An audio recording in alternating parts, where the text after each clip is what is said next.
நாளுக்கான ரேமா வார்த்தை நியாயாதிபதிகள் 1ஆம் அதிகாரம் 2வது வசனம்.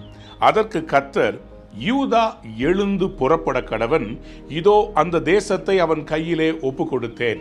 இஸ்ரவேல் ஜனங்கள் யோசுவா மரித்த பின்பு ஆண்டவர்கிட்ட கேட்கிறாங்க, ஆண்டவரே நீங்க ப்ராமிஸ் பண்ணீங்களே அந்த கானானை நாங்க எப்படி பிடிக்கிறது, யார்கிட்ட கொடுக்க போறீங்க?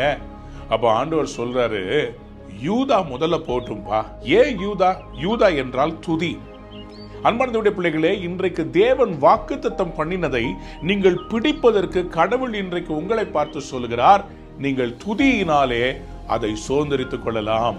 ஜூடா என்கிற பெயரை அவருடைய தாயார் எப்பொழுது சூட்டினார்கள் என்றால், அதுவரைக்கும் கணவனுடைய அன்புக்காக ஏங்கி ஏங்கி ஏமாற்றம் அடைந்த அவள் இந்த பிள்ளை பெற்றவுடனே சொல்லுகிறாள், நான் இனிமேல் கர்த்தரை துதிக்க போறேன், என் கணவனுடைய அன்புக்காக நான் ஏங்க போறதில்ல, கடவுளை நான் துதிக்க போறேன்னு சொன்னாங்க.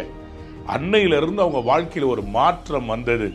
ஆண்டவருக்கு இந்த யூதா கோத்திரத்தை ரொம்ப பிடிக்கும். ஏன்னா அந்த யூதா கோத்திரத்தை சிங்கமா தானே இயேசு சாமியை பிறக்க வச்சாரு.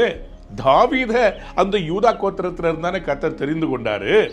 எனக்கு அன்பான தேவனுடைய பிள்ளையே, துதியினாலே ஜெயம் எடுக்க முடியும். முடியாமல் யோசுவா காலேபால கூட முடியாதத யூதா கோத்திரத்தால செய்ய முடியும்னு சொல்லி கர்த்தர் நம்பிக்கை வைத்தார்.